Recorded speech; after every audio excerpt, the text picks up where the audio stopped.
Kern County Raceway Park is Bakersfield's place to race.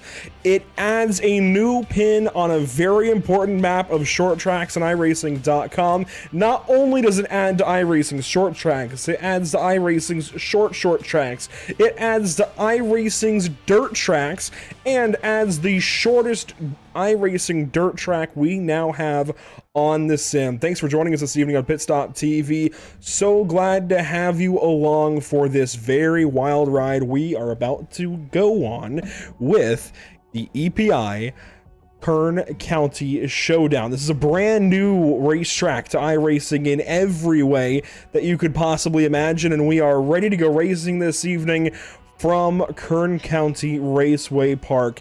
Kicking things off, we've got a very, very special situation, as apparently we also have some voice chat there in the background that has been turned down, but we are ready to go racing this evening from the Kern County Raceway Park. And while we get chat muted in the background, that was a little bit surprising to me for a moment, not gonna lie. You know what, sometimes you have to be a little bit candid. We had that a little bit last evening, doing it a little bit again this evening. There you see Bakersfield's place to race, Kern County Raceway Park. Welcome to Pit Stop TV. My name is Andrew Cardinale IV, and I'll be taking you through the course of this evening's actions. Legend cars on the racetrack. Let's talk about what we got here. Kern County Raceway Park, a 0.14 mile dirt oval to kick things off for us this evening. Just about the coolest dang bit of racing we could ask for. I am really looking forward to these legend cars on this short of a dirt track. This is, in my opinion, something very special as you take a look on the racetrack. We are having a slight audio issue as we get things kicked off, but we're going to go right into racing as qualifying wraps up. And of course, we just had the iRacing build yesterday, so as with all iRacing builds, it seems we do have some slight issues. So I'm looking into all of that briefly. Confused as to why we don't have sim audio. This is a new one for me. Hey, we've got cars. There we go. Apologies to headphone users. That might have been a little bit abrupt there briefly. Let's see if we can go back. That is oh so bizarre.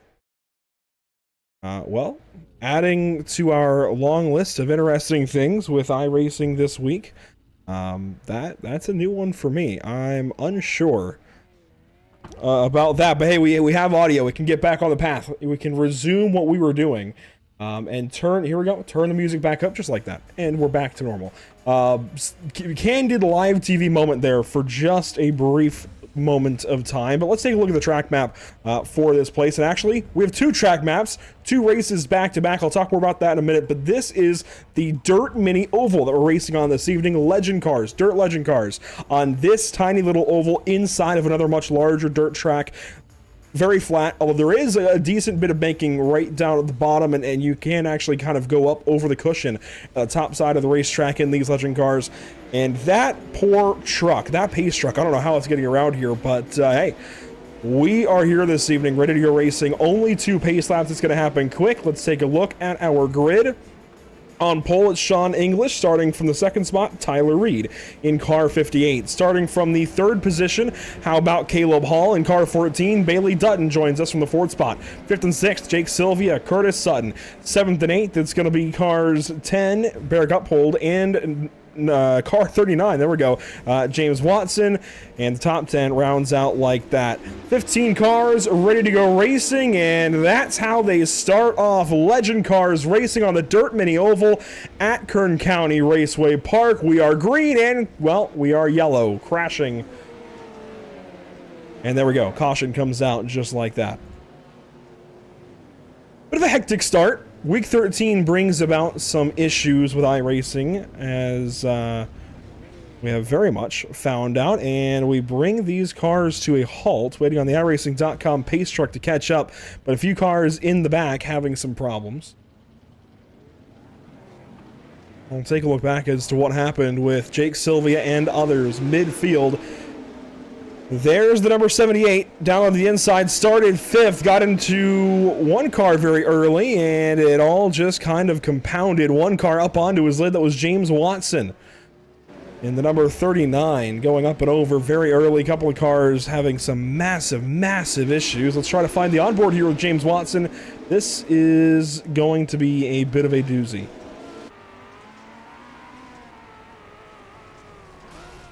Wow.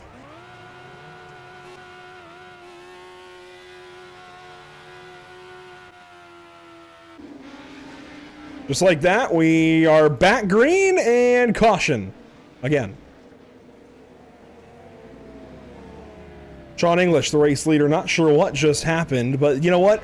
If I'm going to be honest, I had a slight sneaking suspicion we'd see just about this. This is a 35-lap race, and race admins were sure to go ahead and make this short and include caution laps counting, which I think is important, because when you take a look at this race, and we'll get in some of the aerial shots one more time, when you take a look at this racetrack, this is so tiny. I don't know if the aerial shots do it justice, really. I'll see if I can get a really good one here in a second from some of the cars, but this is the smallest track I think you can race on in iRacing, and it definitely feels that way when you get in the car, as we'll come back to the iRacing.com sim in just a moment, as we're about to go back green flag racing. Sean English, the race leader, green flag out of turn 4. Everybody getting loose, trying to get back on the throttle. These legend cars are not easy to drive around this small of a dirt oval. Everybody all over the place, panicking, clamoring for positions, contact, we're crashing. Curtis Sutton involved in the number 26 car. It is definitely a bit of a mess, a dirty mess, but I think this was kind of the expectation. I mean, you've got legend cars on the smallest oval now, I believe, that you can go racing on iRacing.com. Here's some more looks at it. Cars just getting loose on the throttle. And this is not an easy car to run. It's already not easy to drive in any way, shape, or form. You're taking it around, again, I do believe, just about, if not the shortest track you could imagine. Here's a look on board from Sean English, right behind that rock cage. And the iRacing.com safety truck peels off there in turn 1. Very early in the lap, you see the stands there on the backstretch.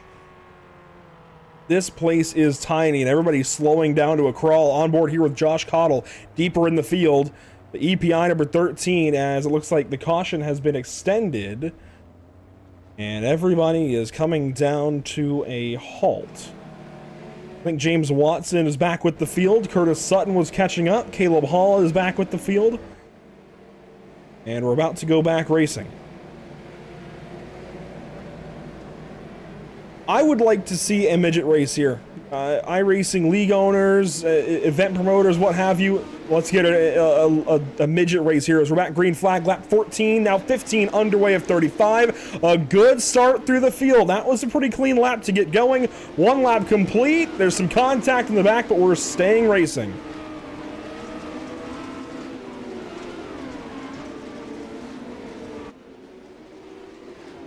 Eric Uphold into the inside wall. Problems with the 92 car, and he has come to a stop and brought out our newest caution flag. We did get a couple of decent laps in there for a moment, but Uphold having some trouble brings out another yellow, and you can see the number 92 kind of crawling around this place after the fact. We'll see what happened to him. Uphold, a name that's familiar here at Pit Stop TV. This is the lap prior. Joel Smith there behind him. Hudson Knipe on the outside. Uphold down to the inside through 3 and 4, and I think he just got loose, but he might have been tagged by Joel Smith in the rear. It's hard to say off of just one replay, but these cautions happen quickly. We're already about to go back green racing. As James Watson gets a lap back, he is now 2 laps down as we work lap 20 of 35. In case you're wondering, weather conditions, 68 in the air, 64 on the track with the moisture out there. Race details, 35-lap race, open setup, 3 green-white checkers, pace truck back on the racetrack.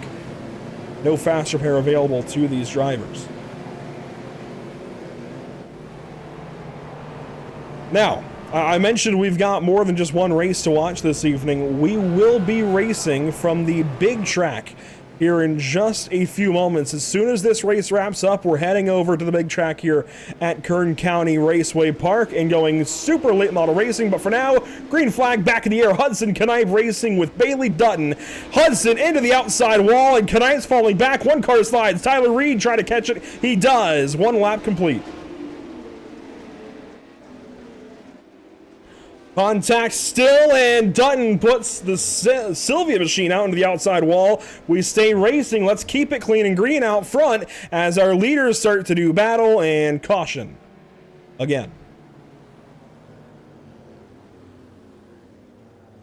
And everybody comes back down to a grinding halt. Merrick uphold towards the back of the field. I think he got a piece of that. Jake Sylvia got the biggest piece of it all. So he got stuck in the outside fence and spun around. Here's a look at it for the number 78 car.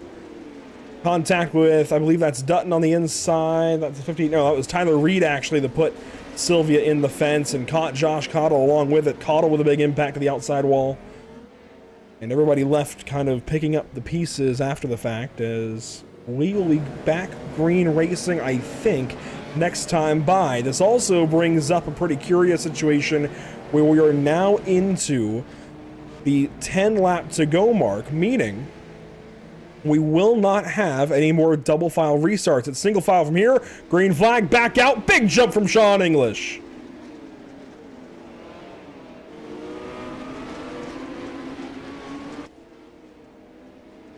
Slide job there through 3 and 4. Passes made by Sean English. He goes to the outside there in 1 and 2. And Hayes goes back by. Caution. Hudson Knipe in trouble. And that green flag run was rather short-lived. 3 green-white checkers available. I think we're going to be using them all. Tell me this isn't the coolest track iRacing could have added, though, this week. I know we got some pretty cool additions. We got the rescan to Zandvoort. Of course, Kern County as a whole. And that's what I'm talking about. Kern County as a whole. It is really, I think, the coolest track we could have gotten this build. For short track racing, dirt track racing, and there you see the issue involving Knipe. No fault of his own. He got hit. That was Tyler Reed once again, the 58 car. Sliding in, granted he had some help. And that gives us a new restart opportunity. We'll have 4 laps to go this next time by. That is Sean English on the outside. Sean Hayes second. Green flag back in the air as we take 4 to go. Big slide to the inside. Sean Hayes going for the lead. Caution. Been saying that a lot. Matthew Boniface in trouble. Car 95. Finding some issues. Much like Lightning McQueen in his later days. Let's take a look at what happened here to the 95 car. Matthew Boniface out of turns 1 and 2. Sylvia on the inside. Oh.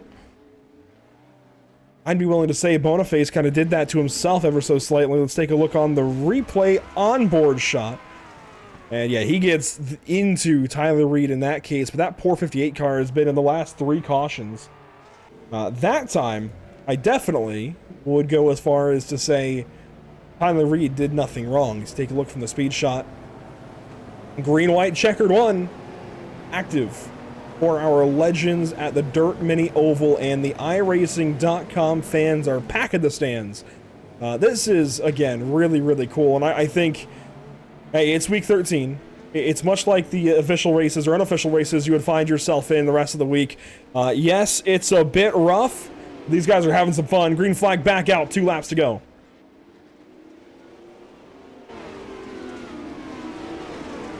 White flag this time, and we get the white flag for our race leaders out front. It's a Sean English, Sean Hayes battle, and English has checked out. Checkered flag for Sean English at the Kern County Raceway Park Dirt Mini Oval. That was a very different finish than what I had expected, and probably everybody else as well, as there is absolute mayhem after the checkers. But congratulations to this guy, Sean English, with an opportunity to do some pretty well-earned burnouts, donuts, whatever you want to call it, in the dirt at Kern County. One of the first winners at this track on iRacing as a whole. I don't think there's been many races here yet, even in hosted or league sessions. There really has not been much, certainly not much in the official setting, but congratulations to car 960 going to victory lane. A really cool win for Sean English, and we've worked with him in the past. Good to see him go to victory lane. But your full rundown here on screen when it's all said and done. English with the win over Hayes, Dutton third, Hall fourth, Curtis Sutton there in the fifth spot, Barrick Uphold in sixth, Joel Smith in seventh, Steven Denmark there in the eighth spot, Josh Cottle, Matthew Boniface round out your top 10. Further back, the rest of the field looks like this, all the way down through Aaron Johnson. And actually, Aaron Johnson, shout out to him, he's our admin this evening. He'll be with us in the super late model race here in just a few as well. Yes, admittedly, that was pretty caution-laden. But how about that for a way to just have a little bit of fun with these guys? Dirt legends on the Dirt Mini Oval. And hey, I think we learned a lot. I think, yes, it's possible to have some good racing on the Dirt Oval. A Dirt Mini Oval. I think maybe midgets are the way to go. And I would really like to see a big midget event here. Midget racing, sprint car racing, open wheel racing in general on dirt is a big thing in this region of the country, in California, on the West Coast, just at certain tracks. I know Ventura holds their Thanksgiving event Thanksgiving, and they're not alone. Of course, a lot of racetracks do that for Thanksgiving, but it's even easier to do out on the West Coast, palm trees, fair weather, etc. It would be cool to see something similar with midgets here on the Mini Oval at Kern County Raceway Park. I'm giving you free ideas. Maybe Tyler Payne will take me up on that one. That'd be pretty cool to see. But once again, thanks for tuning in so far to the Kern County Raceway Park Showdown by Elite Performance Industries. We've got more racing. I really do urge you to stick around. In fact, let's take a look at what else is upcoming here at Pit Stop TV the rest of this week and into the new week as we begin a new season of racing on iRacing.com, going into season number 4 for 2023. And you see a Mustang on here twice, actually technically 3 times, but anyhow, I digress. We are going road racing at Michelin Raceway Road Atlanta, brought to you by Barber Ford. That's the Barber Ford Mustang Club, rather. And we'll go racing for round number 3 of their 6-race season on September the 8th. Tomorrow night at 8:30 Eastern. Well, in just about 24 hours and 8 minutes, we're going racing. Then Sunday evening, we're back with the Noble Can-Am Series going to Sonoma Raceway on September the 10th. We've got 2 classes of late models on the track at the same time. We've got super late models and late model stocks. So the super late model class, if you oval guys will know, it is a handful even on ovals. It's even more of a handful on road courses. So there is a much larger late model stock count, but these guys are looking for some extra drivers to jump in for these last couple of races at Sonoma and Long Beach. You can find out more by going, actually, tell you what, message Pit Stop TV on Facebook will get you hooked up. Then Monday evening, a special new thing we're doing here at Pit Stop TV with the help of Barber Ford. We're going racing in the Sim Lab Production Card Challenge. Well, we're not going racing. We're covering the racing in the Sim Lab Production Card Challenge. Going to Oulton Park in England, September 11th, Monday evening at 9:30 Eastern. Multi-class racing, 4 different classes of cars. We have got Mustangs, we have got Miatas, we've got Renault Clios, and we've got Toyota GR86 Cup cars, which is a mouthful, but a lot of really cool racing coming up here at Pit Stop TV. Then, of course, we'll get into a new week of racing, going to Bristol Motor Speedway with the UFL Elite Series, and that's going to be a boatload of fun. Here coming up shortly, we've got more racing coming at you from Kern County Raceway Park. Stick with us. We've got a little bit of a break before we go racing with super late models on track on the big track. We could talk about it a little bit as well.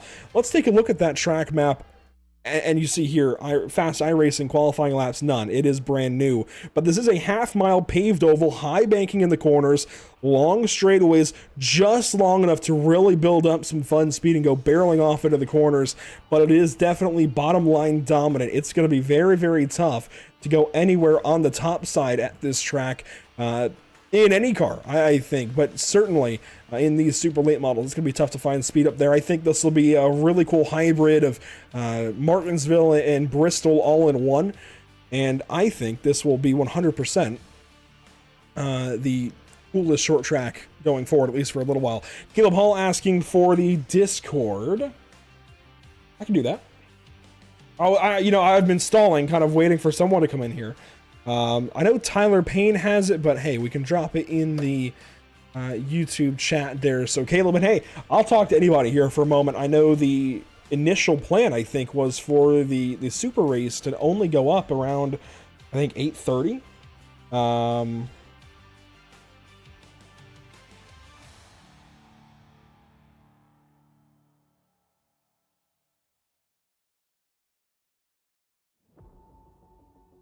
Sorry, taking a look over some messages. And I see Tyler Payne did message me. Asking for the Discord link.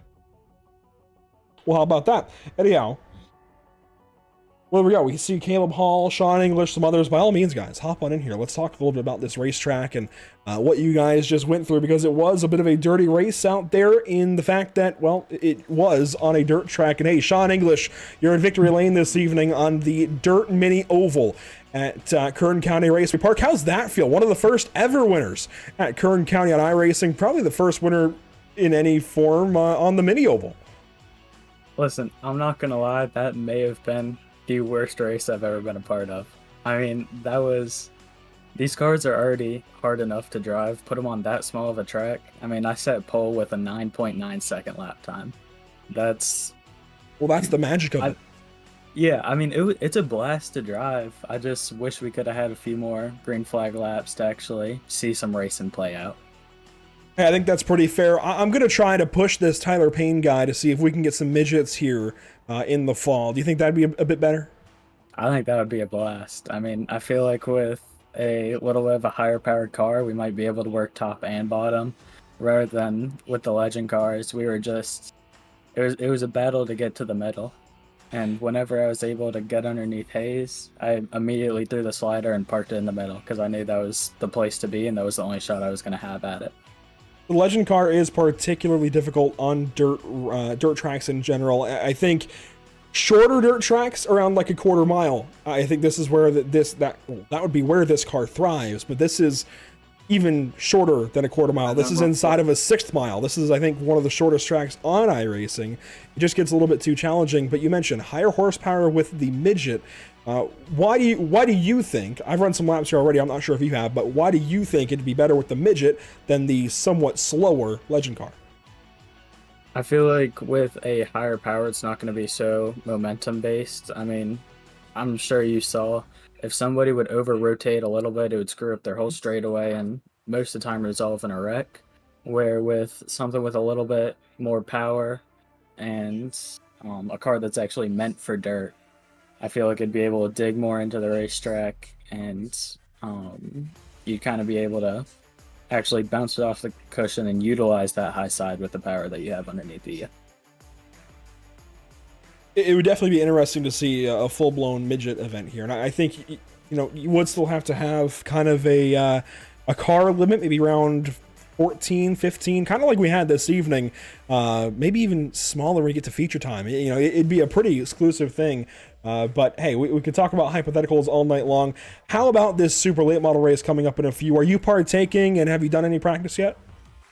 I'm not partaking. I've been full-time dirt on iRacing for about the last year or so, building the dirt sprint car setups for EPI, and I used to be really good at asphalt, but to be completely honest, I'm a little bit washed up now. I haven't ran on the new asphalt tire model at all.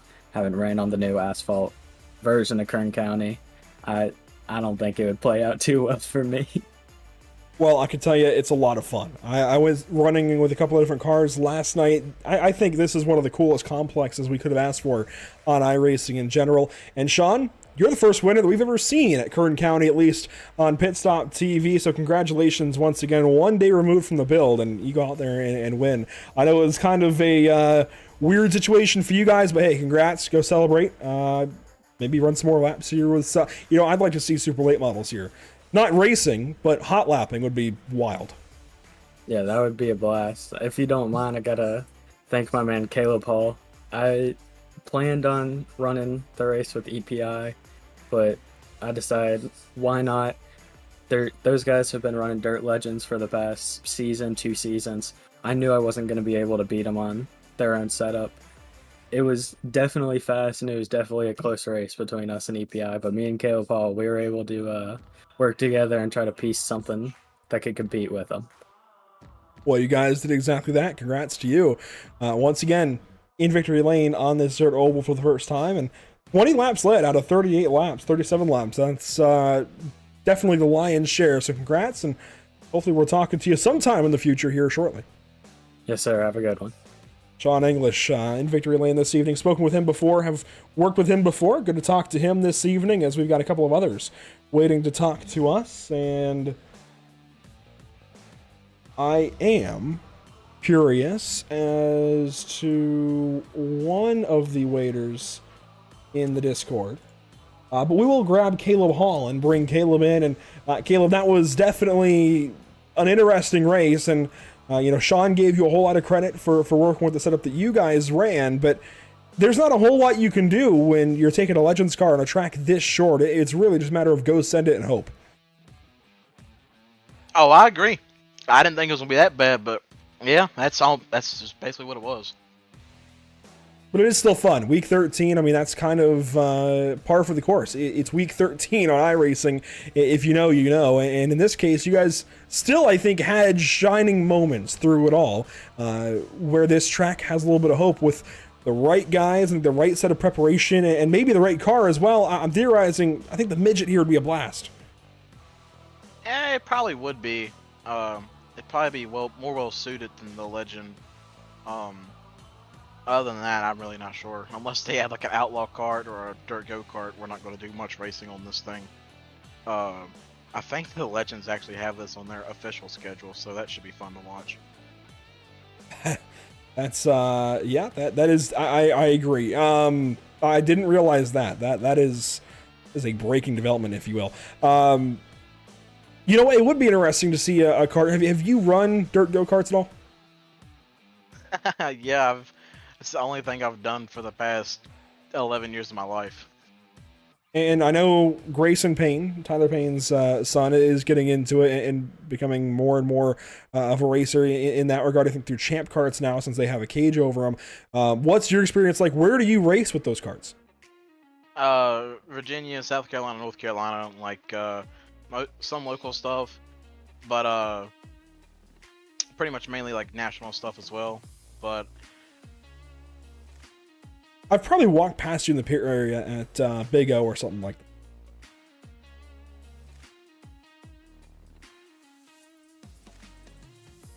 I think we lost Caleb Hall. Oh, there we go. Oh, did you lose me?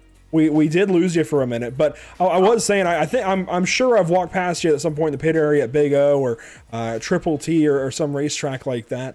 Do you have any kind of claim to fame with dirt go-kart racing? Because that would be a cool thing to add to iRacing. I don't know if it's ever going to happen. I think that's a pipe dream, but it'd be cool. Just a few championships locally. Led a few laps at the Maxis Nationals when I was younger, but nothing really too crazy. Just mainly helping people now. Well, there you go. Caleb Hall, a big-time dirt go-kart racer, something like that. 4th place for you this evening, Caleb, but clearly that setup did some good stuff. Congrats to you guys, and hopefully we're talking to you more in the future. All right. See you, man. Thank you. Caleb Hall, car 14, 4th place this evening, and it's Sean Hayes, 2nd place. That's ready to talk to us as well from car number 149. It's all the same, especially week 13. Sean, you led a whole bunch of the race, but you did not lead the last lap. Is there anything else you could have done? If I feel like if I was anybody else, I probably could have drove it off in there and killed him, but I didn't want to do that over a couple bucks, especially after the 2 corners that we actually got to race each other. I mean, we ran each other really clean the whole time. This is definitely an interesting combo. I think it's one of the only combos you could run on this short of a dirt track, but it's really, really challenging. This car is already challenging on dirt tracks. Why is that? It's just a really stiff car, and it don't like the bumps, and this place had a bunch of them. I think that was the biggest problem.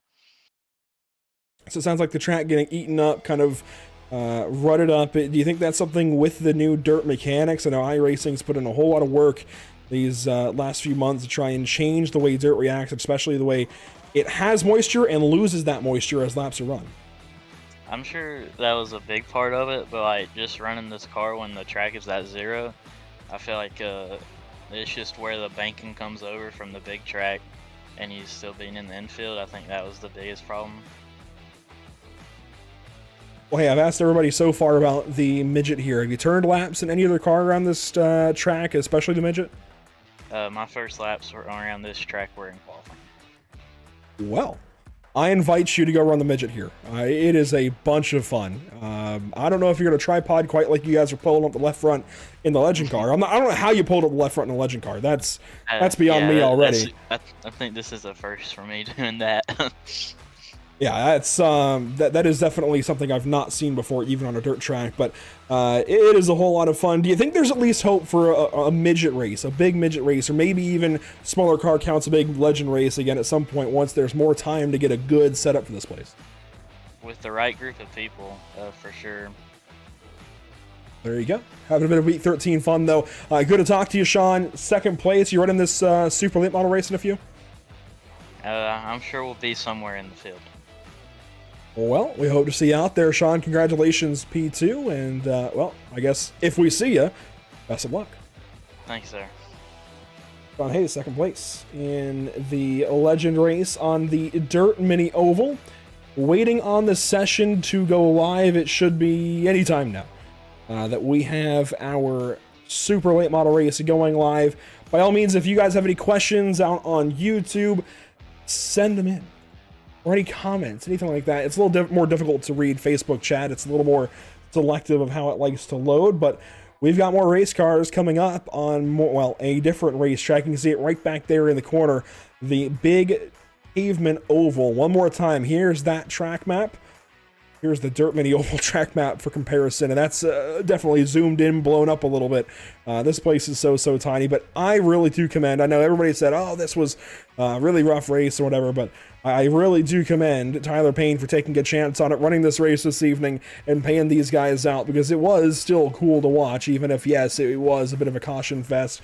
But we can take a look at the technical details here. 7 cautions, 14 laps, and a 35-lap race. Yes, there were a lot, but it was still fun to watch. A big thank you to those who make it happen for us behind the scenes in audio, ATVO, Whiplash Media, SimCams, OBS, and iRacing.com. Don't go anywhere. We've still got more racing on the way. You see the whole complex here at Bakersfield's Place to Race, Kern County Raceway Park. Pretty well local to where I used to live out in California, so it's cool to see a place like this added in. Another track on the West Coast, especially this particular place with 4 different configurations added to iRacing yesterday afternoon. Thanks for watching so far. Stick with us. We got more racing coming up.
If you're ready to hit the track in the iRacing Ford FR500S Mustang, then sign up for the Barber Ford Mustang Club today.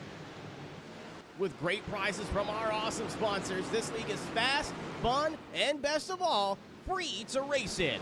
Take on 6 races of wheel-to-wheel action, all broadcasted live on Pit Stop TV. As a member, you will receive a $500 voucher to Barber Ford, plus entry into a raffle for a brand new Fanatec H-Pattern shifter. Every point you earn on the track is 1 entry into the raffle, meaning you can race your way into a brand new Fanatec shifter drawn on December 15th.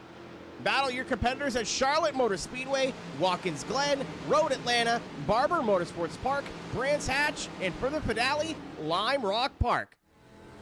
Join the Barber Ford Mustang Club at League ID 3350 today.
Welcome back to the virtual Kern County Raceway Park. This time up on the big oval, just feet, it feels like, and well, I think certainly feet away from where we just raced on the Dirt Mini Oval. We've traded the legend cars in for super late models. We're going big boy racing now with these oh so special super late models. These are really challenging machines. We've seen that time and time again. Haven't seen it that often though, admittedly, here on Pit Stop TV, so this is a treat. Tyler Payne, thanks to you.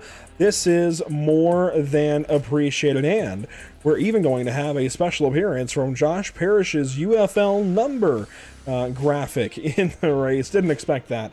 We still have those loaded in from last night's broadcast at Chicagoland Speedway. It was a rough one with some technical difficulties, but glad that we can work with them in general. This time it's a half-mile racetrack on the big oval as you take your first look at it here on Pit Stop TV.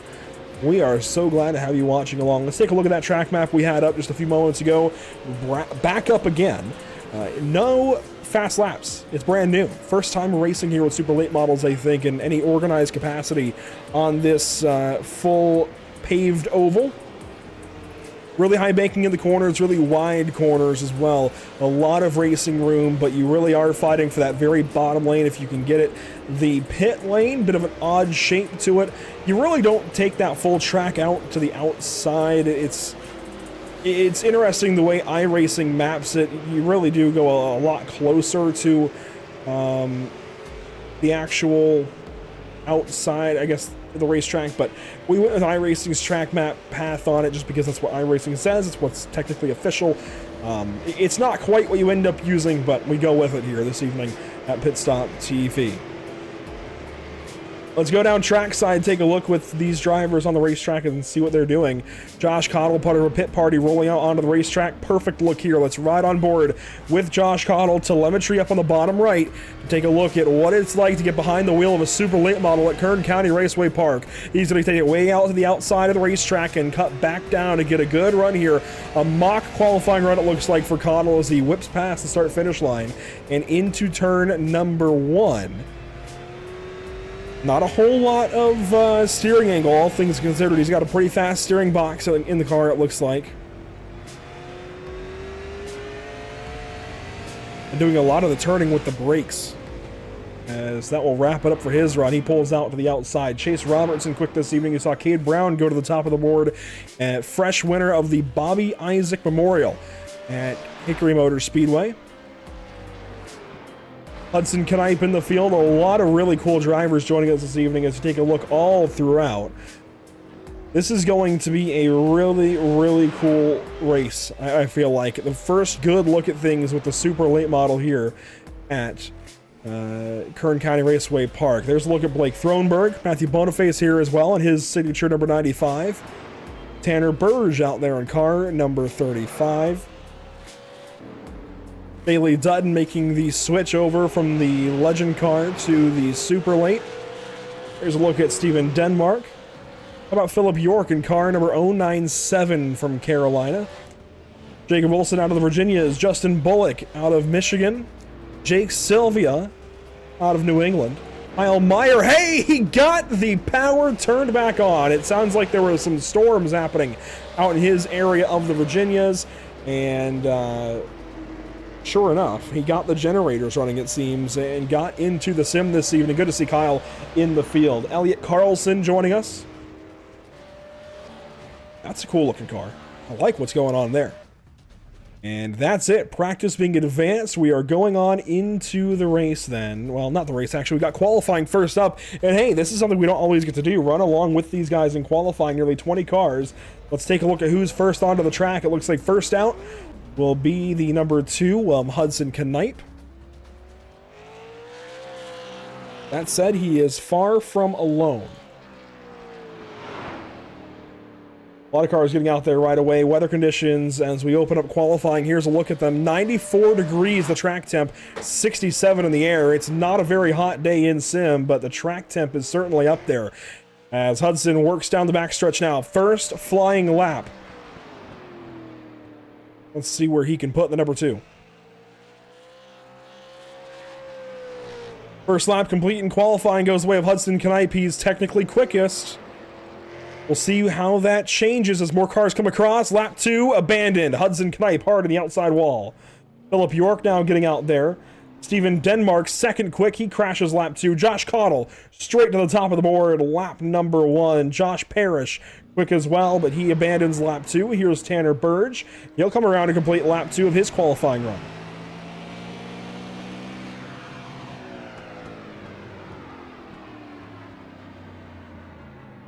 Burge within 2...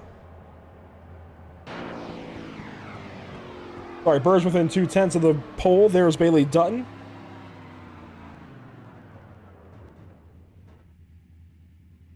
And there is a very important aspect to this race that we're going to talk about here in a few short moments. Jacob Wilson goes 10th. Philip York goes 11th. Matthew Boniface now on track in car 95. He's coming around to begin his first flying lap. Chase Robertson on track, reversing actually. They try to build up a little bit of extra heat. Ends up escaping. Here's a look at Joel Smith, car number 24 in his Ford Mustang. Let's see where he goes. Lap 1, 23.4. Must have been his out lap.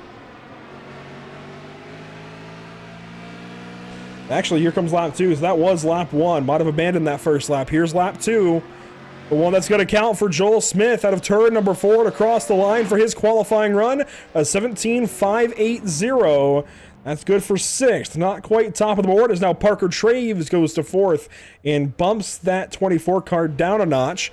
Here's Elliot Carlson in car 09. Curtis Sutton now goes to 5th. Caleb Hall making it into our super race. 22 entries, it looks like, as Aaron Johnson will not be counting for that number. He is our race admin. Here's Caleb Hall down across the stripe to complete his qualifying run at a 17.565. That's significantly quicker than his previous laps. He goes 6th as Chase Robertson. Caleb Hall goes 8th as Chase Robertson goes 6th. And here's Sean Hayes.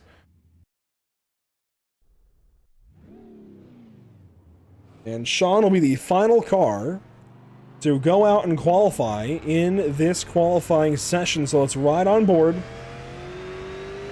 and take a look at what he does here. Right to the top side of the racetrack. Gonna get that big arc out of turn number 4 and get a good start to lap 1. He had to jump out the throttle. That's not what he wanted. He's gonna, I think, sit back here on lap 1. Probably on the top side again. No, it's down to the bottom there in 3. I'm surprised by that. Across the line, lap 1 complete for car 49. Pow! Outside wall. That was a heavy hit. 17.832 for Sean Hayes, and that is qualifying done and dusted.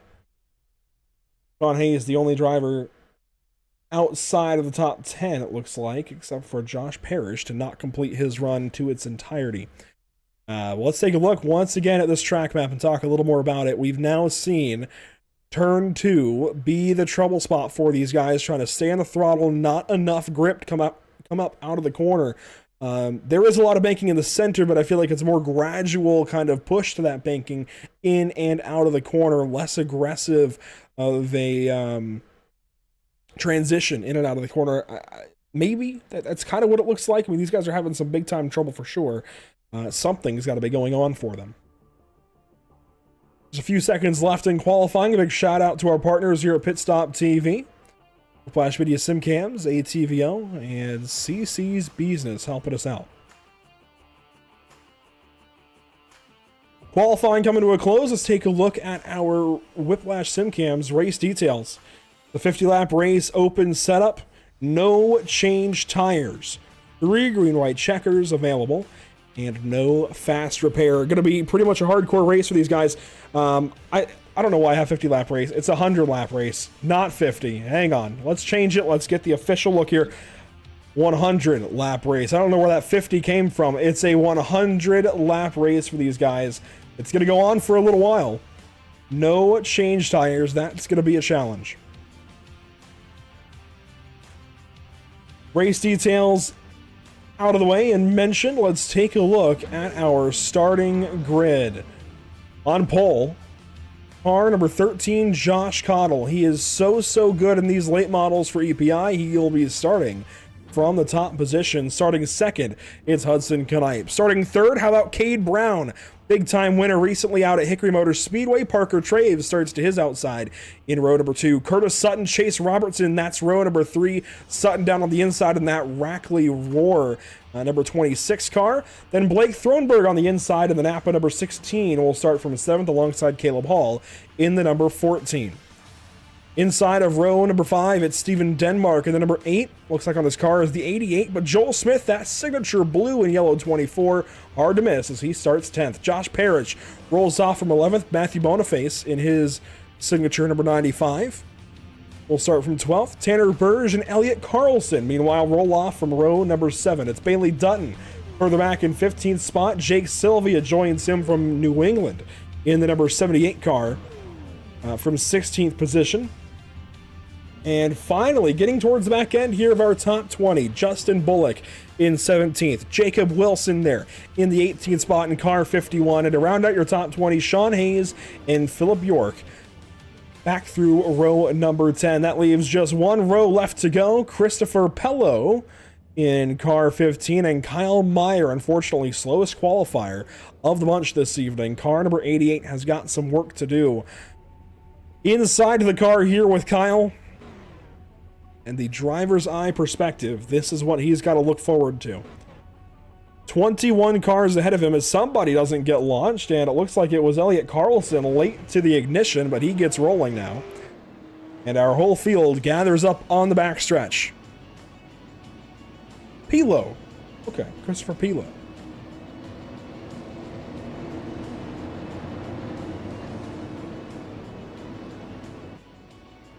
"100 laps, the race distance." One more time, race details. Bottom right of your screen. 100 laps, open setup. No change tires available. 3 green-white checkers are available. And no fast repairs. One more time, this is the EPI Kern County Raceway Park Showdown. I think it flows off the tongue a little bit better if you just say Kern County Showdown. Thanks for tuning in this evening. It is so appreciated here at Pit Stop TV. Make sure to follow along on our social media channels, Facebook, Instagram, Twitter, YouTube, Kick. Race cars coming at you full speed in just a moment. 100 laps, let's turn them loose. The EPI Kern County Showdown really gets kicked off here, this time out of turn number 4. Green flag at Kern County.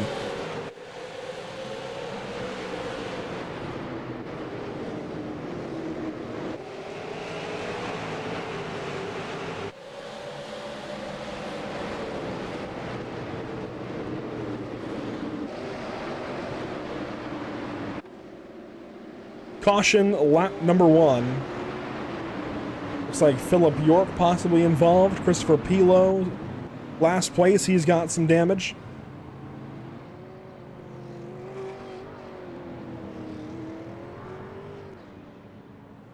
And a look back will reveal all, it looks like, for car 15. He started on that back row. Everybody kind of all out of sorts on the bottom side of the track. Christopher doing the right thing, lifting there early on lap 1, letting these guys figure things out. And Philip York loses it out of turn 2 and leaves Pilo with nowhere to go. A good look at it here for the 97 car. Going to be top side of the racetrack. Kind of got into the corner awkward and got out of the corner even more awkward. Big hit, tried to alt F4 in time, couldn't quite get there. And York, unfortunately, has a pretty large impact there. One more time, you see all the checkup, and the 81 on the inside, I think that's Justin Bullock, actually the 91 car maybe? It is. Bullock checks up big time, and that just led to that big chain reaction, and unfortunately it really collects the 97, of course, as he goes around. And Pilo, who ends up T-boning the left front of that 097 car. ThatRacing.com pace car picks up our field. And now we wait on a restart to see what these guys can really do and hopefully get into a bit of a decent little run here. 100 laps, they go by a whole lot more slowly behind the iRacing.com safety car. But hey, Kyle Meyer jumped up a whole row. He'll be restarting from the 20th position here as we go back green flag racing. And do I spy a special little logo there on the quarter panel of Meyer's machine? How about that? The Pit Stop TV logo looks good on Kyle Meyer's ride tonight. That's bonus horsepower for sure. Meanwhile, our leaders get doubled up behind the iRacing.com pace car. This place is so cool. I can't say it enough. I think this is the coolest looking short track on iRacing that is not a NASCAR National Series racetrack. The iRacing.com pace car back to the safety of pit lane, this time out of turn number 4. Green flag back out at Kern County.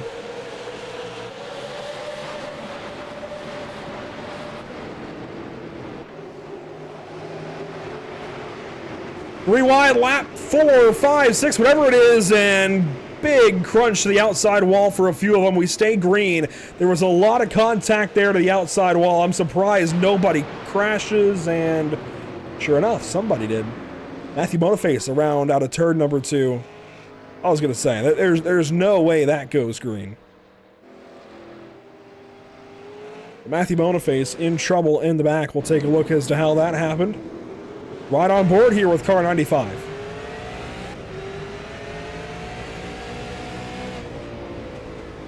Right behind some of the checkup. One car got out there wide, but something else happened there. He got hit from behind. You see the jam up out of turn 2. Yeah, there was always going to be a caution. Multiple cars spun around. I don't think Boniface is really even the source of the yellow, to be honest with you, but let's take a look from the blimp. Boniface, the black car on the inside, got loose, and a tap around helps him. And, wow. A lot happened all at once.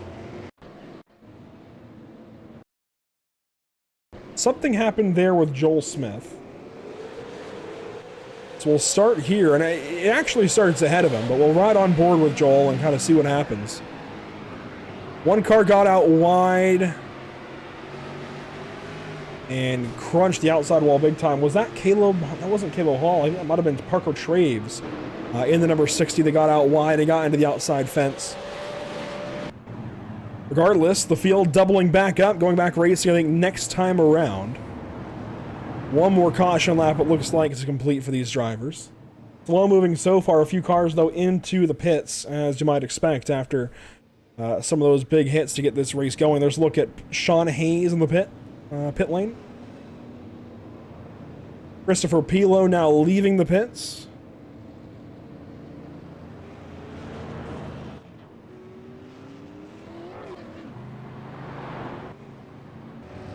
There's look at Pilo's machine. He's still got a whole lot of damage to the nose of that car, but it looks a lot better than it did on lap 1.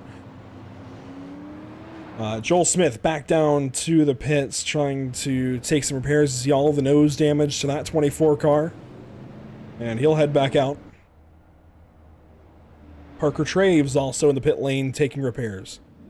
And he's the one that really hit that wall a ton. I'm surprised the car is in as good a shape as it is. He really clobbered the outside wall. About 30 seconds of repairs there for the 60. One more lap of caution flag, it looks like, and we'll go back racing. The iRacing.com safety car lights have been extinguished. So Josh Cottle continues to lead for these guys. Cade Brown going to line up from the second spot. One car, Steven Denmark, getting a little bit excited there on the outside lane, right behind Caleb Hall.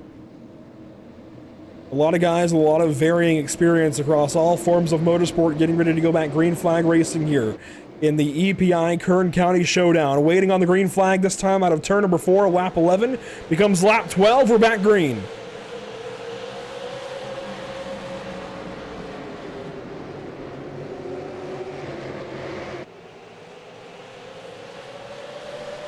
Good little restart there. Contact, though, for third. Hudson Knipe into Caleb Hall. Great save from Caleb Hall. That does not come easy. But Caleb hangs on to the race car, slides back now alongside Curtis Sutton. On the inside, here comes Steven Denmark trying to make it on through and move Hall out of the top 5. It's not done just yet, but Denmark has that inside line on the inside now. Chase Robertson as well, taking a look. Few cars stacking up. Elliott Carlson moving backwards. Josh Parrish alongside Tanner Burge on the 35, who goes way out wide and opens the door 3 wide out of turn 2. They get it sorted, but that was close. Caleb Hall slides in behind Steven Denmark on the bottom side, now pulls a crossover. Here comes a move from the 14. Does he send it into turn 1? Contact there, and around goes the 88 of Steven Denmark. Saves it, but caution is out. Parker Traves hard in the outside wall. And I think that's Parker's race just about done.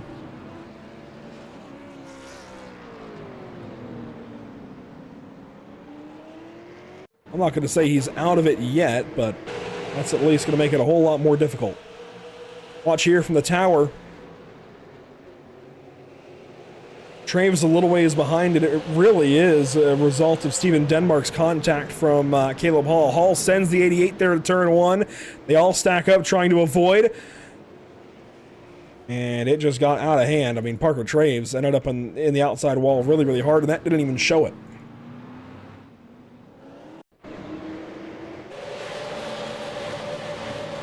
Another look here. Traves there, the 60 got in deep, and they're all stacking up. Oh, the one car came up. And the one, I think, was Sean Hayes. He's scored as the 49, but visually on track in the one car. A lot of cars back into the pits. Parker Traves, one of them. Justin Bullock also in the pit lane in car number 91. Right out to our camera. Justin Wilson now leaving the pit lane. And they will each, I believe, lose their lap. Parker Traves for sure going to be in there for a while. Looks like Bullock just got out ahead of the pace car, and now I think gets lapped. Sure enough, goes one lap down to the field. Down the backstretch, Hudson Knight getting into Cade Brown a little bit. And we'll see these guys go back racing here in just a moment. In the meantime, enjoy this message from our partner, Elite Performance Industries.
Green flag back out, lap 20 now, lap 21 as we go back racing at Kern County Raceway Park just in time from that quick commercial break. Single file out front, your top four positions. Knight down to the inside of Cade Brown, making it side by side briefly for second. And Cade Brown suddenly has got a ton of nose damage. I'm not sure where that came from. Knight loose out of turn two. That brings him back now to the clutches of Curtis Sutton. And Knight, big time loose up into Sutton, and we've got a crash. Curtis Sutton around. And more. Sean Hayes involved. Oh my goodness. Jacob Wilson a part of it. Justin Bullock, once again, involved. Just when it looked good, poor Hudson Knight had everything go wrong all at once. Got loose out of turn two. I think got the apron maybe. Yep, apron there out of the bottom of two. Racing alongside Curtis Sutton, gets into the corner, maybe locks up, gets loose, hard to say, gets into Sutton, and just kicks all of that off. Curtis Sutton goes around, and everything gets messy.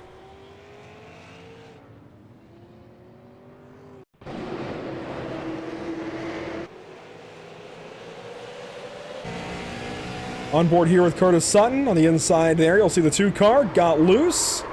And Blake Thronberg nowhere to go. Spins that car further around. And you see them all stack up on the bottom. Pilo getting into Sean Hayes, it looks like.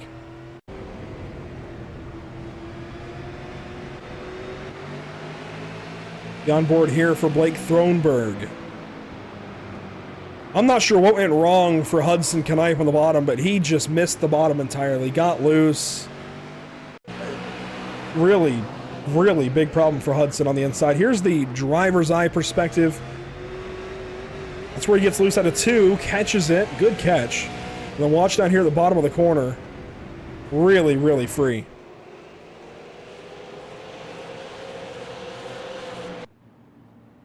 And Hudson will be sent to the rear, I think. Well, maybe not. Hudson Knight not losing his spot just yet. He's been moved back to the fourth position. Through the course of that restart and contact. What I'm curious about, what we didn't see somewhere in all of that, is how Cade Brown bunched up the nose of his car. I mean, that's a ton of damage for the 23. You can see it here from the rear end of Josh Connell's machine.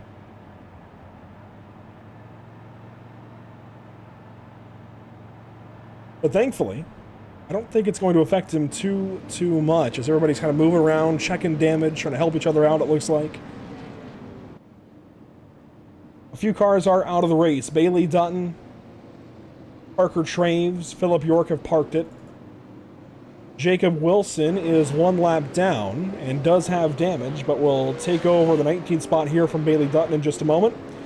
Justin Bullock surely has seen a bit of action this race, but stays on the lead lap in 18th spot.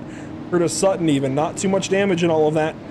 Down in turns 3 and 4, he will hang on to a decent position and very little damage to that number 26, but who knows what's going to happen here on this restart. It's been a chaotic opening quarter of the race here at Kern County. Green flag back in the air.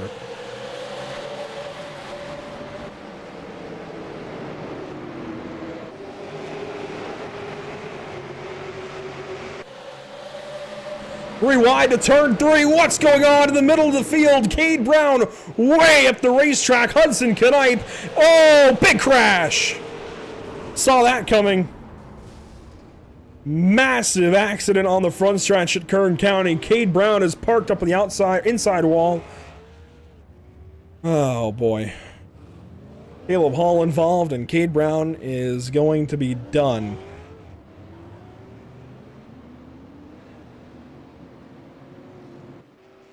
He parked it, just not the way he wanted to.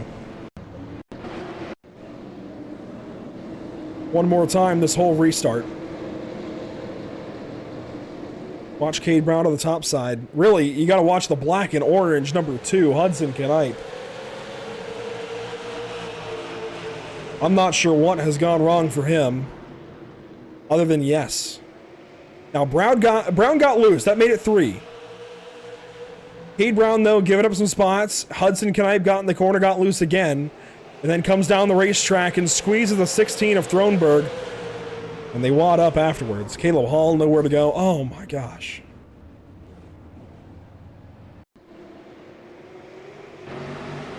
Look at it here from Caleb Hall's perspective. He was second in the Legends race just across the way. Big checkup there. Wow.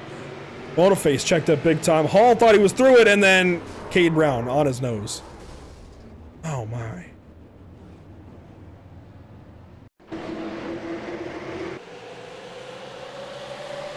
Cade Brown's perspective, driver's eye.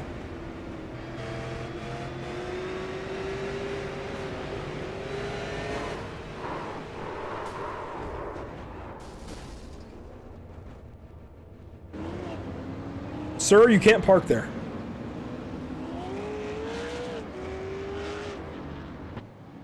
Josh Cottle will hang on to the race lead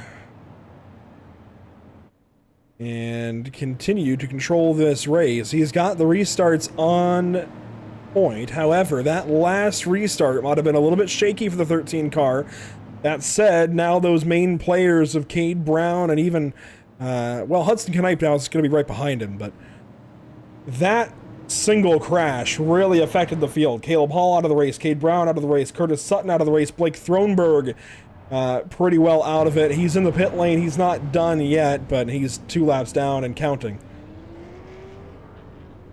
Christopher Pilo 1 lap down now. I think got a big piece of that as well. Josh Parrish in the pit lane. That car doesn't look so bad, admittedly. But there is definitely still left side damage on that number 55. And hey, if you're a racer out in Eastern Carolina, whether it's Wake County, Southern National, or any other track around the area, this guy wants a spot for you. I've been seeing all kinds of posts all over Facebook. Josh Parrish wants a spot for you. He's trying to get more spotter experience. And from what I can tell, does a pretty good job of it. 15 cars left in the building. One of them, well, add 1. Technically 16 left in the building. 1 is in the pit lane. 15 cars on the racetrack. 34 laps complete this time by. Just over 33% of the way through. That's 1/3. It's an all EPI front row. Green flag back out at Kern County.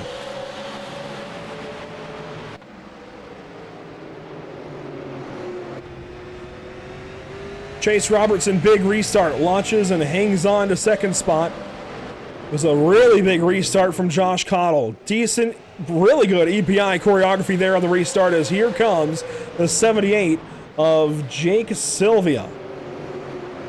Side by side now with Hudson Knight, the 78 nosing ahead. Caution.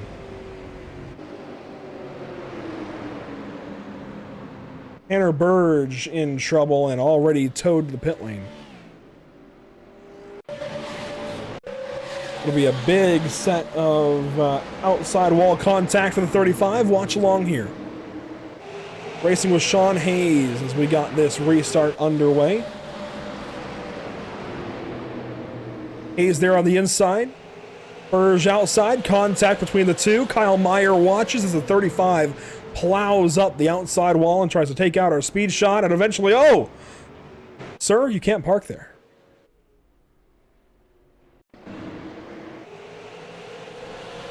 Watch the speed shot right here.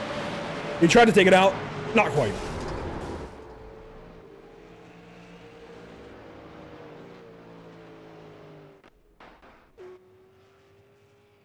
Josh Cottle still in control of this race, and at this rate, the big storyline for me coming into this race was the fact that we're running 100 laps with no extra tire sets. However, as these guys are learning this new racetrack and try to hang on to this super late model, I think they're learning this is one beastly combo. And we have had caution on caution. 6 cautions now for 26 laps. But these guys grind on, and tires now going to mean a little bit less. Still so important on this super late model. It's so easy to burn them up. So easy to get a little bit out of control. These guys have got to play nicely.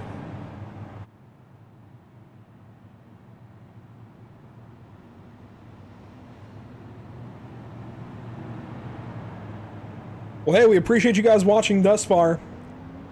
While you're watching, check out our partners on social media. There's not so much social media out there for ATVL, but they are a big-time player with these broadcasts. We use their broadcasting software for our graphics. And check out Whiplash Media Simcams on Facebook and Twitter. And give a follow over to CC's Business, Wax Melts, and more going on there. Some really cool, exciting stuff down the pipeline for CC's Business. A lot of really cool scents as well. You can get them shipped out to wherever you live. Samples are $3, gets you 3 wax melts. A full order of 6 wax melts, $5.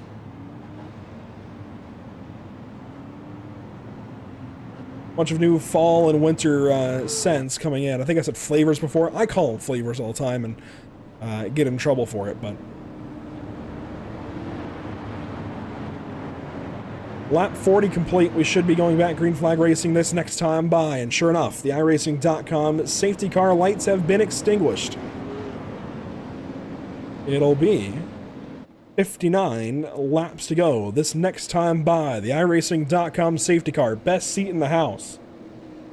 Another really good seat, going to be on board with the 24 car in this restart. Let's ride on board with Joel Smith for this restart from 6th position.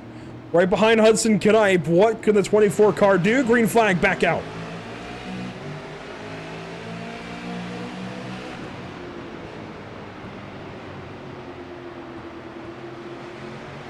Top side went backwards there into the wall briefly as Chase Robertson, big crash. We've got cars everywhere. Hudson Knipe, Chase Robertson, Jacob Wilson, I think.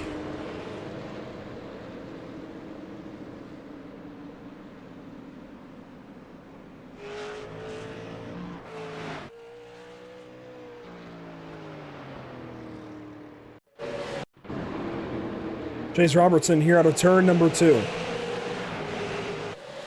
Got in the wall. Oh, you're kidding.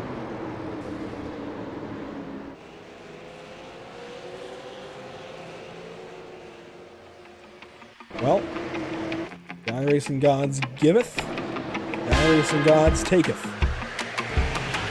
Wall grind here for Chase Robertson. Catches him on the outside wall and creates this chain reaction down into turn 3.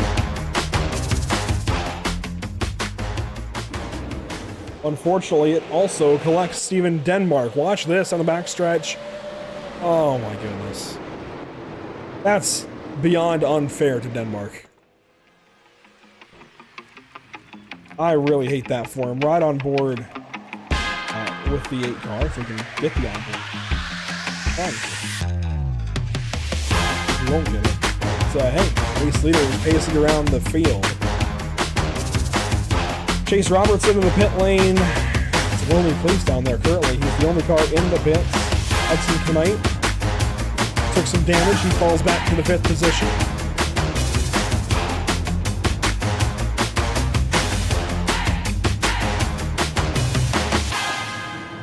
And this now leaves us with 11 cars, right at half of what we started this race with. And somehow we ended up over in the broadcast starting soon screen. I'm unsure as to how I managed that.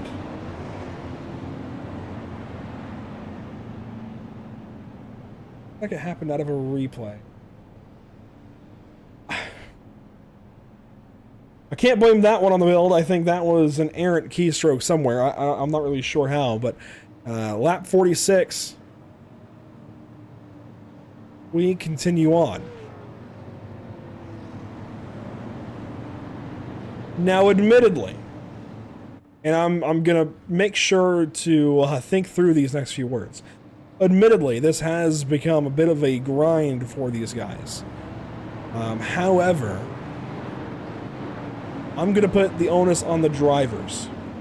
Ultimately, it's on the drivers to make any race a clean race or a dirty race. Now, I think the odds were stacked against them in the Legend cars. The odds may be a little less so stacked against them here with the super late model. I think it's a matter of patience. This is a tricky track. It's brand new. These setups you have under the cars might not handle so well, and we're going single file restarts. I know the last one was kind of a freak accident for Chase Robertson. We'll see what we can do here. A green flag back out. Big launch for Josh Cottle, the race leader.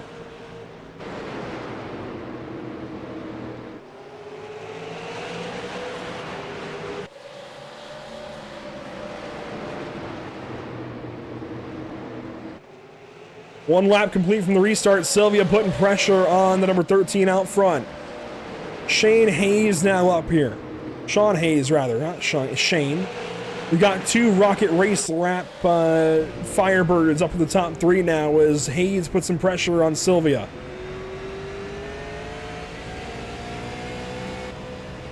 Eleven cars still with us. They're all in a single file line, getting laps in now finally as we come up to halfway.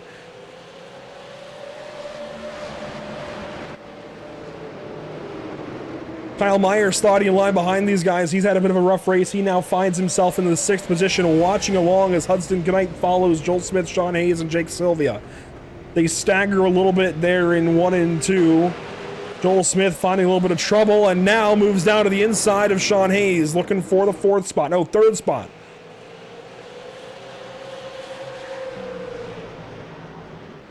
Back into turn 1 they go. Smith staying in behind the number 1 car.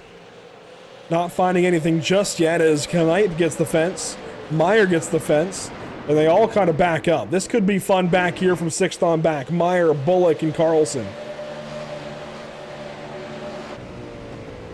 Carlson taking a look here at Justin Bullock, who gets way loose and just hangs on to the car. They stagger a little bit, go side by side to turn 3, and the 09 backs out. That was good heads-up racing from those guys, especially from Carlson, to back it up into turn 3 and avoid a contact and avoid a crash. But it opens the door for Josh Parrish now running in the 9th position to move up and try and take advantage of it. These guys keep catching that outside wall out of turn 2.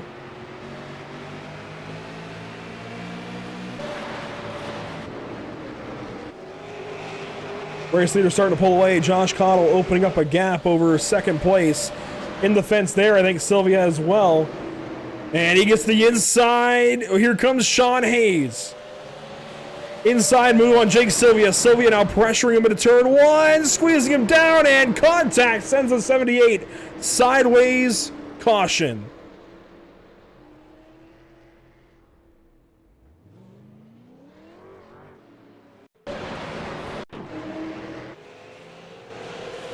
Jake Sylvia trying to defend over Sean Hayes. A little bit of contact there. I don't think Sylvia appreciated it much. Side by side, and Hayes just kind of sends the 78 into a lazy spin.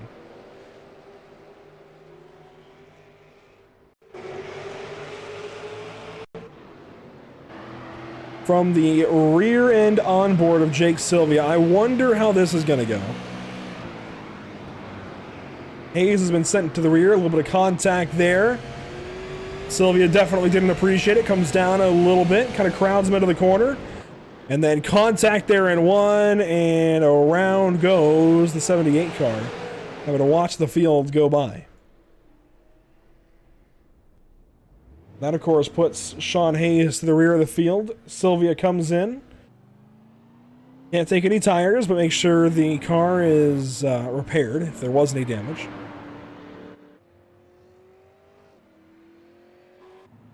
Still 11 cars with us as now we work closer to lap 60.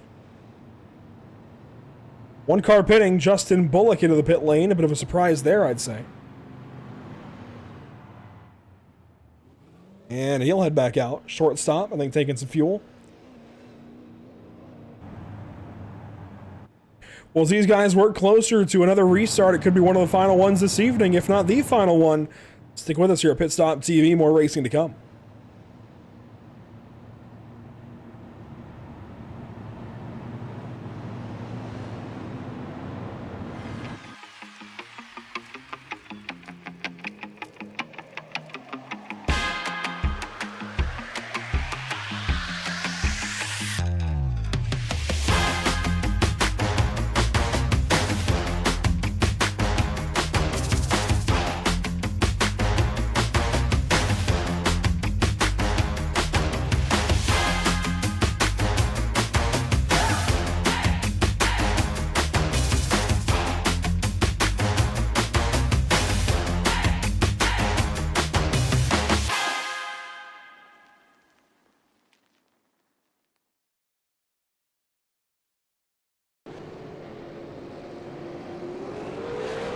Coming back around to another restart, Josh Cottle leads us to another green flag. Lap 61 underway. 11 cars still with us at Kern County.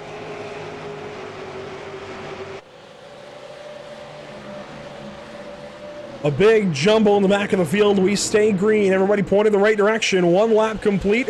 Joel Smith now all over Josh Cottle. This for the top two spots. And this might be the best fight we've seen anybody give to the top car this evening.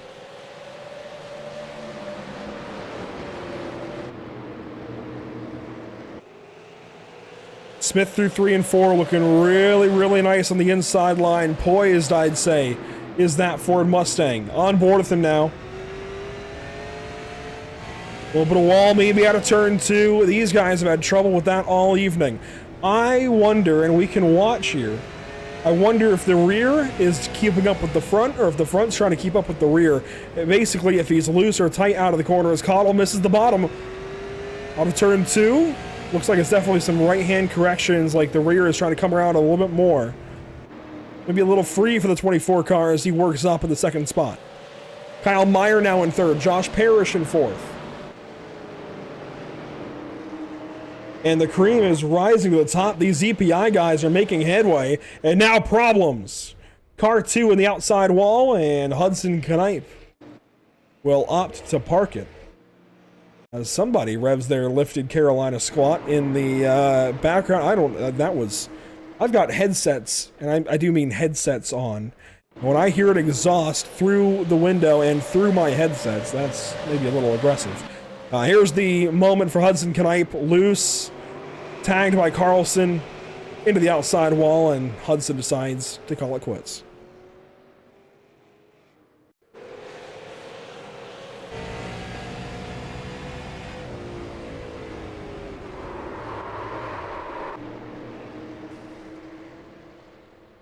Car number 2 comes from a long line of prestigious racers, but unfortunately, tonight, not his night.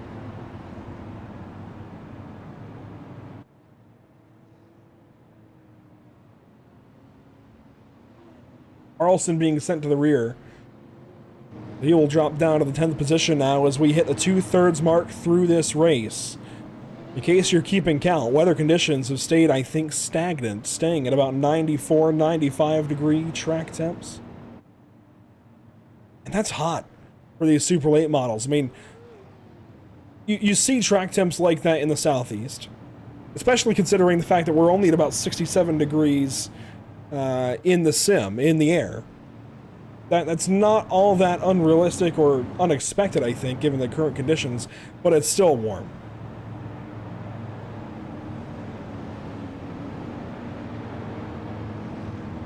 We talked about it earlier. Let's take another look at our upcoming broadcast here at Pit Stop TV, what we have coming up at the channel. Tomorrow evening, we go racing at Michelin Raceway Road, Atlanta, with the Barber Ford Mustang Club.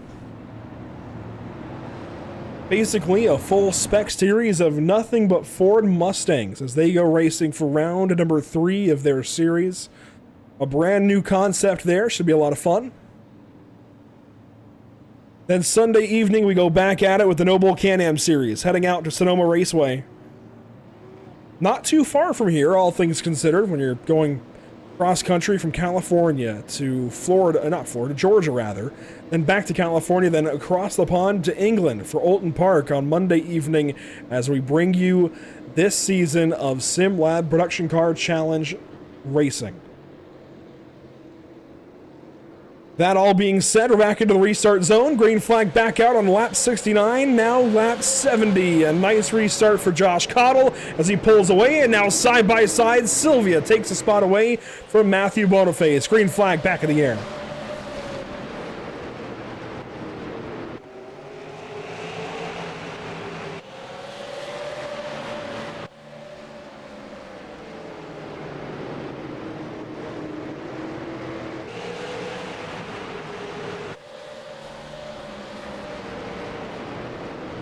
A really cool look there around the speedway at some of the really cool sights and sounds.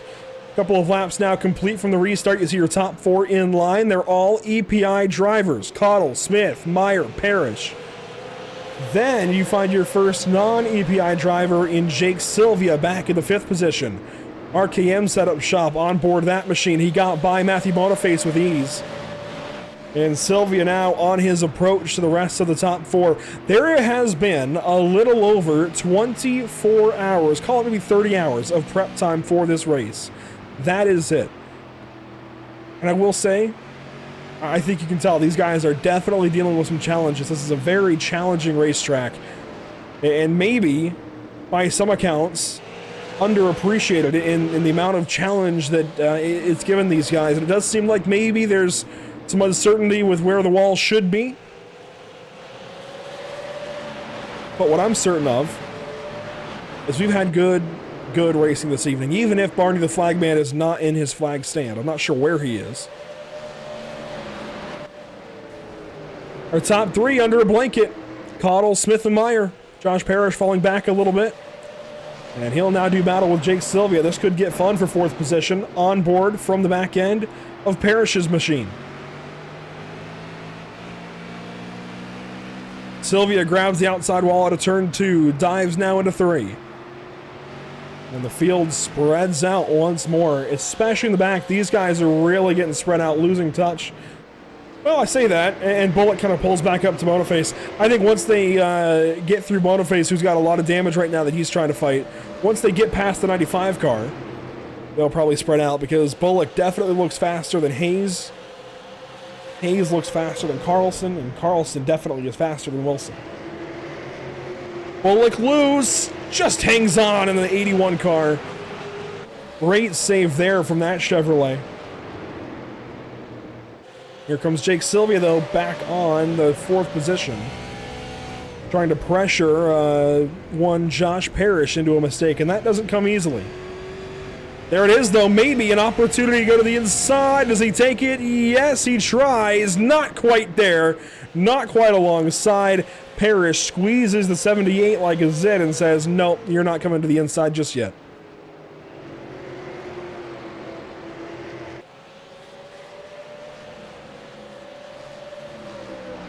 Lap 80 complete this time by Josh Cottle, the race leader. by the flag stand. 20 laps to go.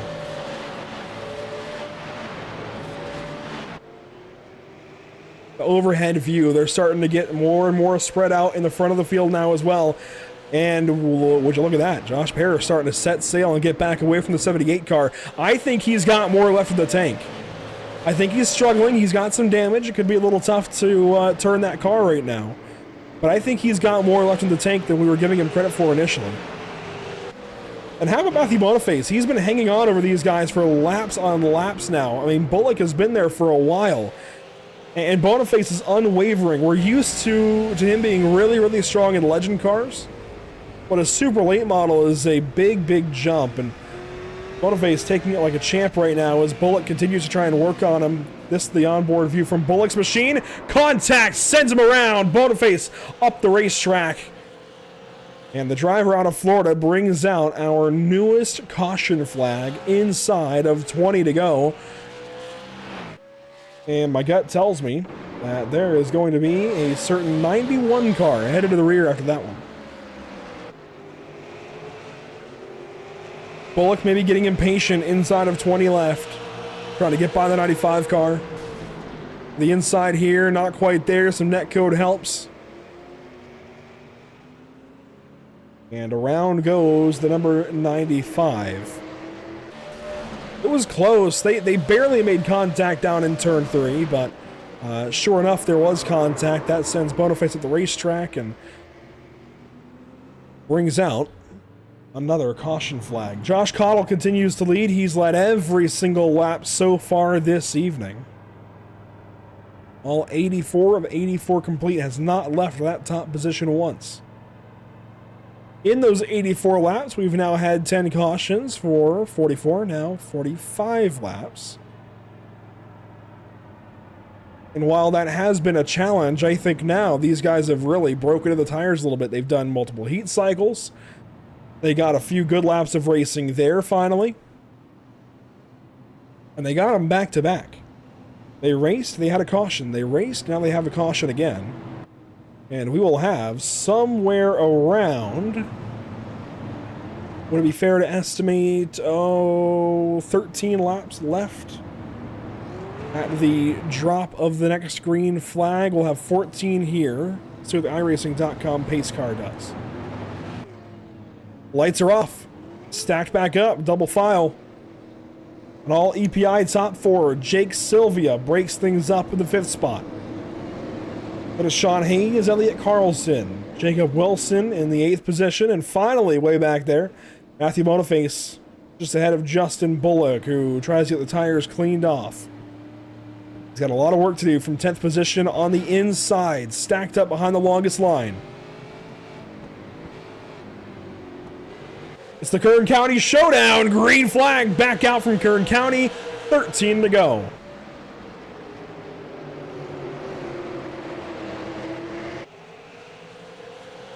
Down the backstretch, Kyle Meyer to the inside of Joel Smith. Teammates racing with each other. Parrish gets sent, and he's going to slide and crash. Caution flag back out at Kern County Raceway Park. Meyer just got alongside the 24 car. And more importantly, Josh Parrish sent into turn number 3, and this might be where Sylvia's luck runs out. He's been unlucky a couple of times, gotten caught up in a thing or two, kind of sent back a time or two, but there was contact. Whose fault is it going to be?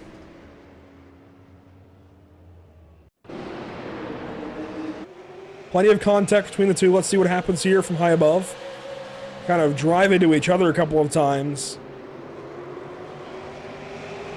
And sure enough, Jake Sylvia sent to the rear of the field. That's a tough one to call. I would not want to be Aaron Johnson in this situation. That is a tough, tough call to make. Parrish should just come off the wall. Sylvia was trying to get an arc into the corner. Both cars then to the rear of the field. They'll have to work their way back through. And we now have 10 laps to go. Is this the 1 to green signal from the iRacing.com pace car? I hope so. And it is. Lights extinguished. We'll have 9 laps left. Josh Cottle, the race leader. Joel Smith outside. And ladies and gentlemen, hydrate, because this restart is going to be a doozy.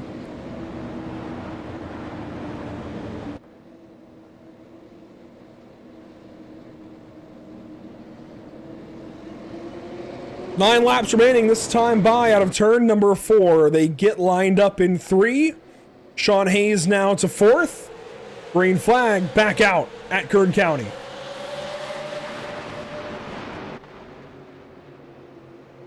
Three wide in the back, and Parrish gets sent up the racetrack again by Jake Sylvia. They sort it out for turn 3. Parrish, though, he's rear bumper hunting, and he finds Sylvia. Caution flag once again. I think that was some payback.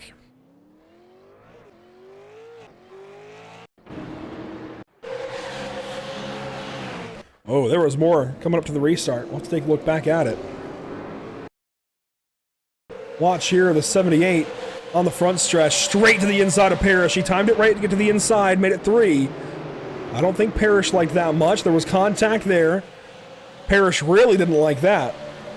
And then down here in turn 3, sends it in and just gets enough of the 78 to bring Sylvia around and say, no, that's not how we're going to do things.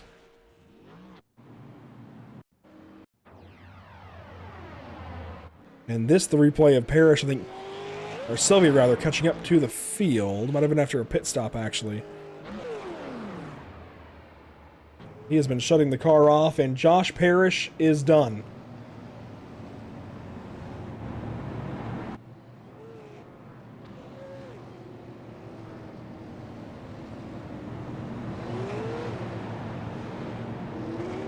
That then leaves us with 5 laps to go, this time by 9 cars left in this race. Your front row, as they have been for the last several laps. Josh Cottle, Joel Smith. Kyle Meyer 3rd, Sean Hayes 4th. Elliot Carlson will line up, it looks like, in the 5th position. Justin Bullock in 6th. Who's going to win this one? It's the EPI Kern County Showdown. Green flag back in the air. 5 laps to go.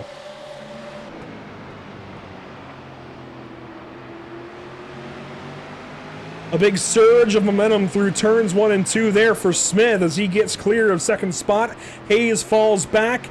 There's a big gaggle of cars here out of turn 4. One way outside, that's Bullock.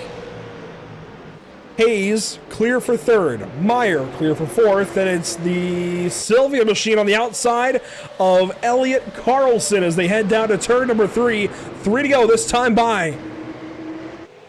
Cottle out front, just 2/10 over Smith. The rest of them, they're going to fight it out, but 3 laps to go for our race leaders. Can Joel Smith do anything? Can he get to the back end of that Firebird?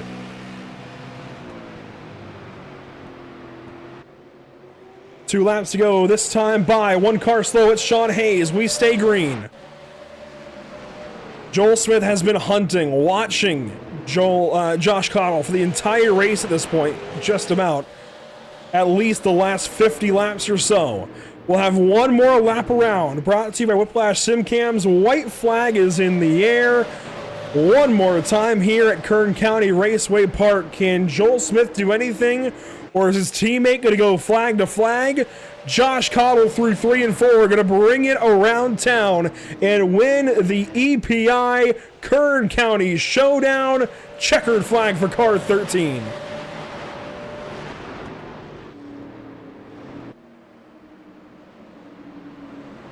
A job well done for this guy. It seems like anytime we see him in a late model lately, he dominates. An absolutely clean number 13 car, the only car to bring home a clean without a scratch on it. The only driver, I should say, to bring home a car without a scratch on it. Josh Cottle with a very, very deserving race win this evening. Going to bring it right to us on the front stretch and do some burnouts.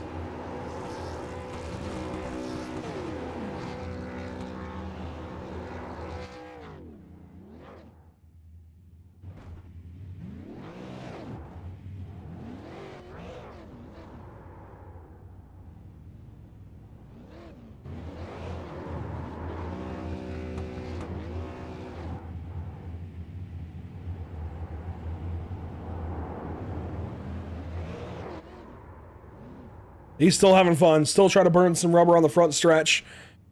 Josh Cottle hangs on to win this evening in the EPI Kern County Showdown. Let's take a look back at who finishes where. Of course, car 13 out front, but that's not the whole story. While Cottle wins, second place, you'll find Joel Smith. Not quite enough to go win it this evening. Was oh so close, thought he might have a chance, but ends up second, just ahead of Kyle Meyer. Jake Sylvia rebounds to fourth. Elliott Carlson there in fifth. Matthew Boniface, Jacob Wilson, Justin Bullock, and Sean Hayes. The rest of the drivers that, actually Bullock, the last car that finished the race, Hayes and Parrish, do not quite make the end of it all. A look there through the rest of the field, but Josh Cottle goes to victory lane this evening in a statement victory at a brand new racetrack. Josh, last time we spoke to you, you were winning at Hickory Motor Speedway, a late model stock in an official race, an SOF split. Tonight, bit of a different circumstance, brand new racetrack, really tough race car. How did it boil down for you in the 13? Man, it was just about being up front, it felt like. Obviously with all the cautions, people getting used to this track, I'm sure it was tough for a lot of people. So, a few wrecks, but being up front, it felt pretty good. I did get a little tight there at the end, but I feel like being up front without, no dirty air or having any, aero issues, it felt pretty good. It feels like every time you get behind the wheel of a late model on iRacing, it is a statement lately. This, I think, a pretty big one. This is a really challenging car at this racetrack, and it seems like this racetrack is bringing a fair amount of challenge. You have to fight for the bottom. It feels, at least it felt to me in testing, like a mix of Martinsville and Bristol. It's right at that half-mile length. What did it feel like to you? I don't really know what it felt like. The front stretch kind of felt like Myrtle Beach in a way, but it was like the shape of Richmond, but obviously not as big as Richmond. I don't really know. I don't think this is like any other track on the sim, to be honest with you. A pretty good, unique addition then to make this week 13 and car 13 going to victory lane. What comes next for you? Is there a good way you can wrap up season 3 here on the sim, and what are you looking forward to here in season 4? I feel like we had a really dang good season 3. We picked up a lot of speed over at EPI. Those last few races, man, we were so good. I can't thank everybody enough. Obviously, you can't do it without people helping you. You can't do it alone. So everybody on EPI, I can't thank them enough. I think we've shown that we can be up front. But yeah, here I felt like we were pretty good as well, man. If we didn't have cautions, I think that'd have been a really fun race. But I'm very excited for season 4 because I think the late models now have cautions, so that's going to be interesting. A whole new obstacle to fight with, but I know we have the right people to be fast. Absolutely. It seems like every time we check into short track racing, EPI is in the forefront. Congratulations, Josh Cottle, winning this evening at Kern County Raceway Park. I think one of the first organized, if not the first organized race win on this racetrack. That's got to feel pretty nice, I guess, in iRacing history books, if you will. But Josh, congratulations once again. Hopefully we'll talk to you more very, very soon. Thank you, man. Thank you for the broadcast. Absolutely. Glad to be here.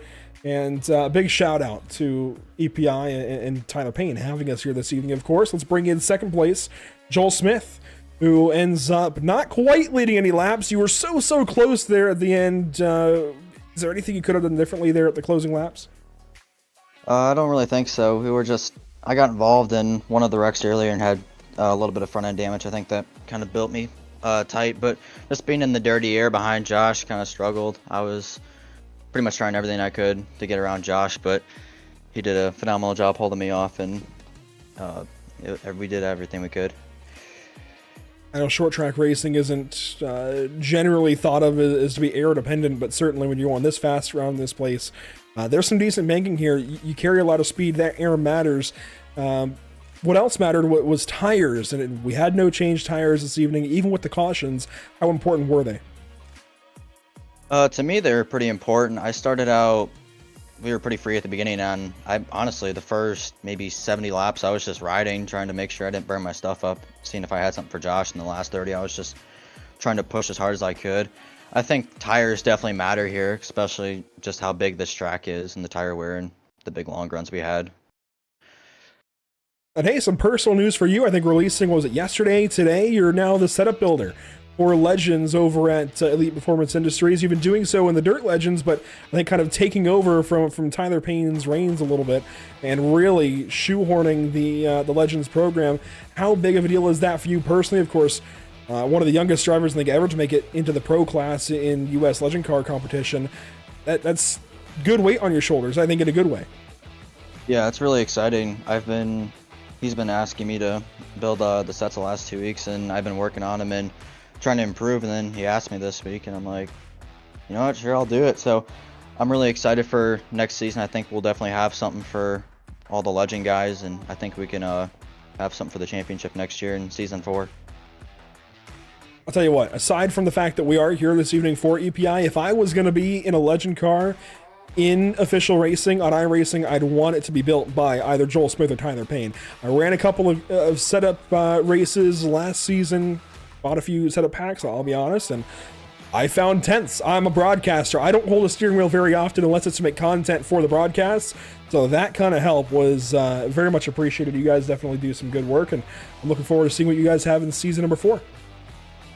Thank you. Joel Smith, second place this evening, just ahead of his teammate Kyle Meyer. And Kyle, usually we see you out in a Legend car. This time, super late model, big difference, but I think that logo on the quarter panel, Pit Stop TV, brought you a few extra horsepower, along with everybody else in the car, of course, Martin, PC, and everybody. But Kyle, what was it like behind the wheel? It's kind of fun, in a way, except for all the pacing. I got kind of old rather quick. But once we finally were able to get a run going, I didn't feel too bad.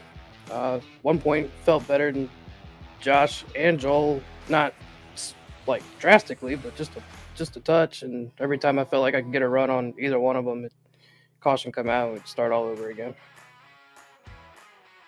Well, it's a pretty solid third place for you, even if there were a whole lot of cautions, a lot of pacing, and everything else. You roughed up a couple of fenders, it seemed like. How's this racetrack in general? I know this is a pretty crazy car to bring here. It's just got a lot of power, hard to handle. But, you know, Josh mentioned it feels like nothing else on the sim. What do you make of Kern County Raceway Park? Weird. That's what I've said since it dropped. Weird in a good way or weird bad? I can't quite figure that one out yet. Well, I will say, I think I've really enjoyed it in the few laps that I've run. I know I didn't just go racing for 100 laps, and I'm sure a couple of the cautions might sway your opinion, but it feels really unique like nothing else. I don't know if any official series come here in season number 4. I'm sure they do. I'm sure it's going to get used a good little bit here. Do you feel like this helps you at all to kind of have a launch pad of what to expect? Oh, for sure. You know, I run a couple of open hosted races in both super and late model, and it's definitely a one-of-a-kind racetrack. I give it that.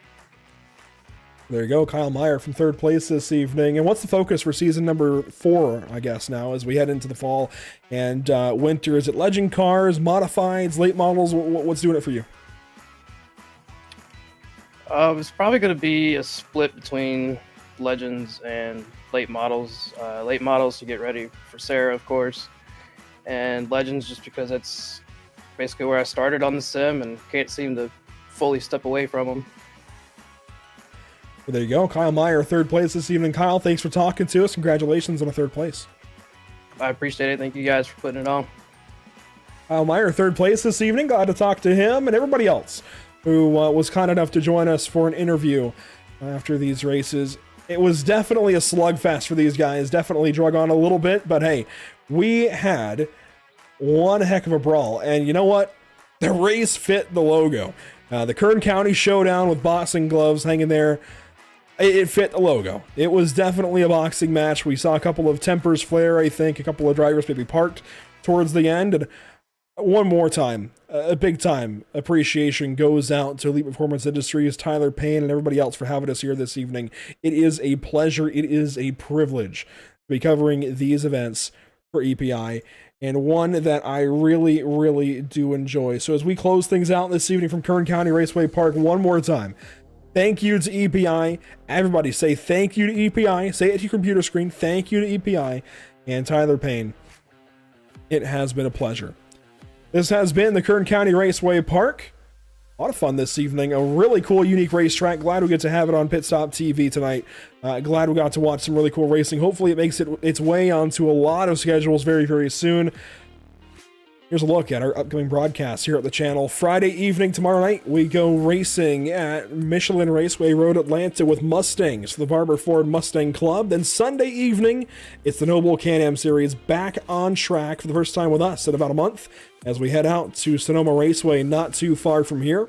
And finally, Monday evening, it's out to Alton Park in England for round 1 of the Sim Lab Production Car Challenge, brought to you by Barber Ford. Make sure to tune in Monday night. 4 classes of cars on the racetrack at once. That is going to be something special.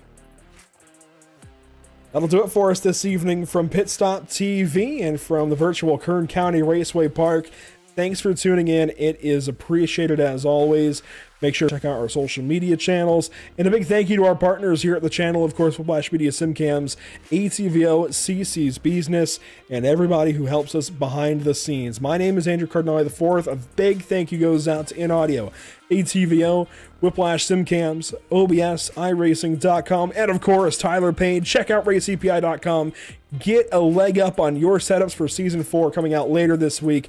You need it. You need to go faster, I'm sure. And EPI is going to help you get there. Make sure to check them out, RaceEPI.com. We'll see you next time tomorrow night. Barber Ford Mustang Club from Road Atlanta.